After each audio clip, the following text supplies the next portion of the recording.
अगर नाम दान लेकर भजन सिमरन नहीं किया तो क्या हाल होगा। सुनिए साकी में। गुरु प्यारे साध संगत जी, आप सबको प्यार भरी राधा स्वामी जी। साध संगत जी, आज की साकी ऐसे सत्संगियों के लिए है जिन्हें नाम की बख्शीश तो हुई है, लेकिन वह संसार में मोह और माया को छोड़ने के लिए तैयार नहीं है। जब इनके सामने इसको छोड़ने की बात आती है तो वह ढेरों बहाने बनाने लगते हैं कि अभी हमारे पास समय नहीं है, बच्चे छोटे हैं, इनको पालने की जिम्मेदारी हमारी है। और अगर बच्चे बड़े भी हो जाएं तब भी यही बात कहते हैं कि अभी हमारी जिम्मेवारी खत्म नहीं हुई, अभी इनकी शादी करनी है, बच्चों को पैरों पर खड़ा करना है। जब बच्चे पैरों पर खड़े हो जाएंगे तब जाकर हम मालिक की भजन बंदगी की तरफ ध्यान देंगे। और जब बच्चे पैरों पर भी खड़े हो जाते हैं और उनकी शादी भी हो जाती है, अगर तब हमें कोई मालिक का प्यारा आकर कहे कि भाई अब समय है, अब भजन सिमरन कर लो, और तब भी हम यही कहते हैं कि नहीं, अभी हमारा अपने पोते और पोतियों को खिलाने का समय है, जब यह बड़े हो जाएंगे तब जाकर भजन बंदगी करेंगे। ऐसे ऐसे हम बहाने बनाते हैं। तो साध संगत जी, आज की साखी कबीर महाराज जी के समय की है, तो साखी को पूरा सुनने की कृपालता करें जी, ताकि साखी का जो मूल अर्थ है वह आपको समझ में आ सके। साध संगत जी, यह बात कबीर महाराज जी के समय की है। उस समय सतगुरु अक्सर शाम के समय बाहर घूमने जाया करते थे, और जिनसे भी उनका मिलना होता था वह उसको मालिक की तरफ लगाने की कोशिश करते थे। साध संगत जी, आप तो जानते ही हैं कि जो संत महात्मा होते हैं उनका इस संसार में आने का केवल एक ही मकसद होता है कि वह हमें उस मालिक की तरफ लगा सके, और वह शुरू से ही नाम का प्रचार करते हैं, उनके नाम का होका संसार में देते हैं ताकि हमें अपने असल की खबर हो सके और हमारा रिश्ता उस मालिक से जुड़ सके। तो वह इसी कारण इस संसार में जन्म लेते हैं, इस माया की नगरी में केवल हमारे लिए ही आते हैं, हमारा उद्धार करने के लिए ही आते हैं। तो साध संगत जी, सतगुरु जब शाम को सैर करने के लिए जाया करते थे तो जिस रास्ते से वह जाते थे उस रास्ते में एक बुजुर्ग का घर आता था, और वह बुजुर्ग शाम के समय अपने घर के बाहर बैठ जाता था, तो उसका मिलना सतगुरु से हो जाता था। तो सतगुरु जब उस रास्ते से जाते थे तो उसका हाल चाल पूछ कर जाते थे, और उससे यह कहकर जाते थे कि भाई मालिक का नाम जप लिया कर, उस मालिक की भजन बंदगी कर लिया कर। और सतगुरु का उससे प्यार पड़ गया, क्योंकि हर रोज उससे मिलना होता था। जब भी सतगुरु सैर करने जाते थे तो वह अपने घर के बाहर बैठा होता था, तो सतगुरु अक्सर उसे बुलाकर जाया करते थे, और यही बात बार बार कहकर उसे जाया करते थे कि भाई मालिक की भजन बंदगी कर ले।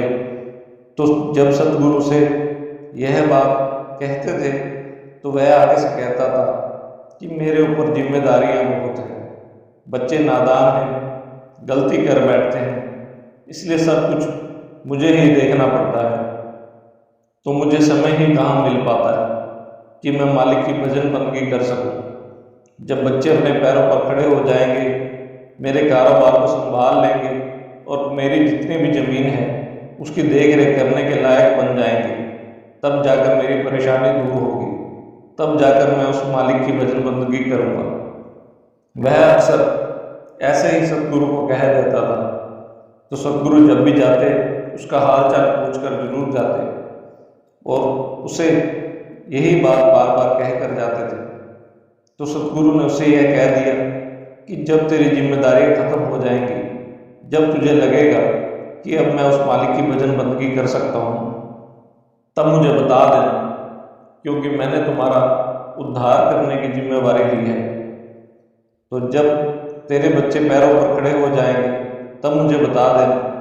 तो ऐसे ही कुछ समय बीत गया, और वह जो बूढ़ा किसान था उसके बच्चे पैरों पर खड़े हो गए, उसकी ज़मीन की देख रेख करने लग गए।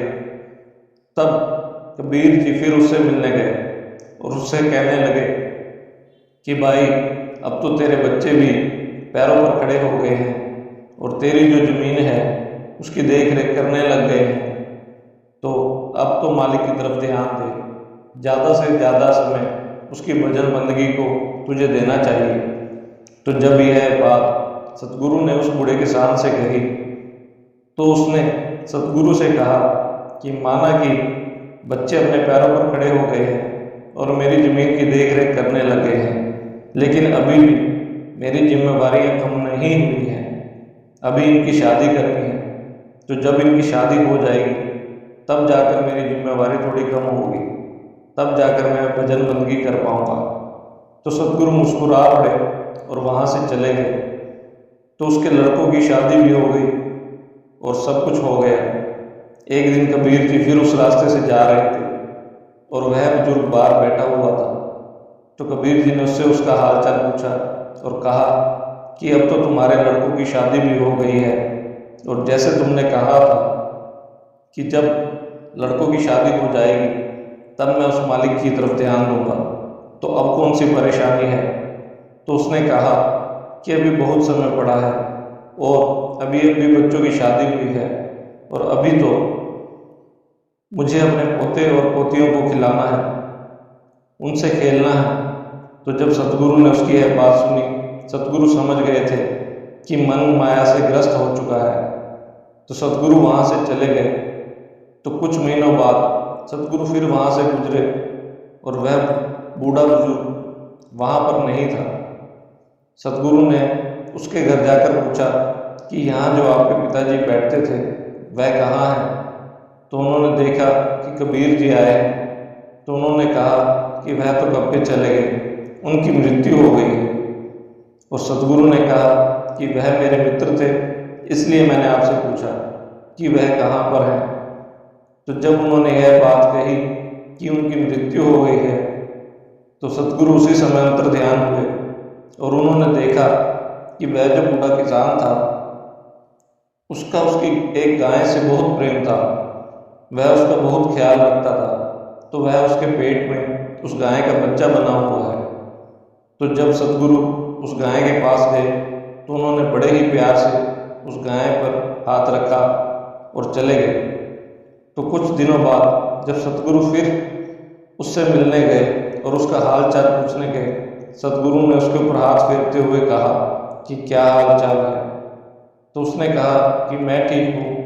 तो सतगुरु ने कहा कि क्या हम तुम्हारी मुक्ति कर दें, क्योंकि हमने तुम्हारी जिम्मेवारी ली थी कि तुम्हें सचखंड लेकर ही जाएंगे।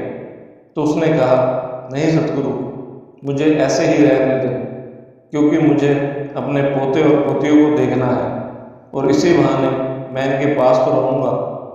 तो सतगुरु यह सुनकर मुस्कुरा कर वहाँ से चले गए। तो कुछ दिनों के बाद उसकी मृत्यु हो जाती है और वह कुत्ता बन जाता है। तो सतगुरु फिर उनके घर जाते हैं और देखते हैं कि वह वहाँ पर नहीं है। और सतगुरु अंतर्ध्यान होते हैं, शक्ति से देखते हैं कि वह कहाँ पर है।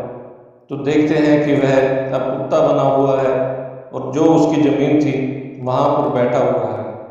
तो सतगुरु उसके पास जाते हैं और उसका हाल चाल पूछते हैं और कहते हैं कि क्या अब हम तुम्हारी मुक्ति कर दें। तो वह कहता है कि नहीं, मेरे जो बच्चे हैं वह घर की देखभाल नहीं करते और उनको कोई परवाह नहीं है, तो मुझे ही देखना पड़ता है कि कोई चोर आकर इनका कोई नुकसान ना कर जाए, कुछ चोरी ना कर ले, मुझे ही इनकी रखवाली करनी पड़ती है। तो सतगुरु फिर वहाँ से चले जाते हैं और उसके बाद वह एक सांप की जुनी में चला जाता है और सांप बनकर जो उसके घर का धन होता है उसकी रखवाली करनी शुरू कर देता है। और एक दिन जब घर वालों को पता चलता है कि घर में सांप है तो घर वाले उसे मार डालते हैं। तो उसकी जो मृत्यु हो जाती है तो वह कीड़े की जुनी में चला जाता है और उसी घर की नाली का कीड़ा बन जाता है। तो सतगुरु फिर उसी घर में जाते हैं और अंतर ध्यान होते हैं, देखते हैं कि वह कहाँ पर है। तो सतगुरु को पता चलता है कि वह एक कीड़े की चुन्नी में है। तो सतगुरु के साथ उनका एक शिष्य होता है। सतगुरु से कहते हैं कि यह जो नाली का कीड़ा है इसे बाहर निकाल। तो वह उनको हुक्म मानकर उस कीड़े को बाहर निकाल कर रख देता है और सतगुरु से हाथ पर उठा लेते हैं और उसका हालचाल पूछते हैं कि अब कैसा है। तो वह कहता है कि बहुत बुरा हाल हो रहा है, अब मुझे आप मुक्ति दे दो, अब मुझे यहाँ पर और नहीं रहना। तो सतगुरु उसकी यह बात सुनकर उसी समय उसे मुक्ति दे देते हैं और उसका उद्धार कर देते हैं। तो साध संगत जी, आज की साखी से हमें यह पता चलता है कि संतों का प्रेम जिनसे बढ़ जाता है और अगर वह उनकी जिम्मेवारी ले लें और कह दे कि हम तुझे सचखंड लेकर जाएंगे, तो वह हर हालत में उसे लेकर ही जाते हैं। फिर चाहे वह व्यक्ति भजन बंदगी करे या ना करे, लेकिन वह सचखंड जाता ही जाता है, क्योंकि संतों के मुख से निकला हुआ कोई भी शब्द बुरा होता ही होता है और वह तो खुद उस कुल मालिक का रूप होते हैं। तो हमें साखी से यह भी पता चलता है कि हमारी भी वह एक बूढ़े किसान जैसी हालत है। हम भी ऐसे ही माया की गहरी नींद में पड़े हुए हैं और अगर हमारे पास सतगुरु आए भी और कहें भी कि चलो सचखंड जाने की तैयारी करो, हम तब भी तैयार नहीं होते और हम यही कहेंगे कि नहीं, हमारे ऊपर जिम्मेदारी है, अभी बच्चे छोटे हैं, अभी उनकी शादी करनी है। तरह तरह के बहाने हम भी बनाने लग जाएंगे, क्योंकि माया का प्रभाव हम पर बना हुआ है और हम इसकी गहरी नींद में सोए हुए हैं और हमें हमारे असल रूप की, जो कि हमारी आत्मा है, हमें उसकी पहचान ही नहीं है। हम शरीर से इतने जुड़े हुए हैं कि हमें लगता है कि यह माया ही सब कुछ है और जो हमारे रिश्ते बने हुए हैं हमें लगता है यह सदा के लिए है। लेकिन जब शरीर छूटता है तो वह रिश्ते भी छूट जाते हैं। लेकिन जब हमारे मन के ऊपर इतने गहरे प्रभाव माया के पड़ जाते हैं कि जब हमारा शरीर भी हमसे छूट जाता है, हम तब भी इन्हीं का गुणगान करते रहते हैं। तो साध संगत जी, हमें उस कुल मालिक के आगे यही अरदास करनी है। अगर आपको आज की ये हमारी साखी अच्छी लगी हो तो चैनल को लाइक और सब्सक्राइब जरूर करें। राधा स्वामी।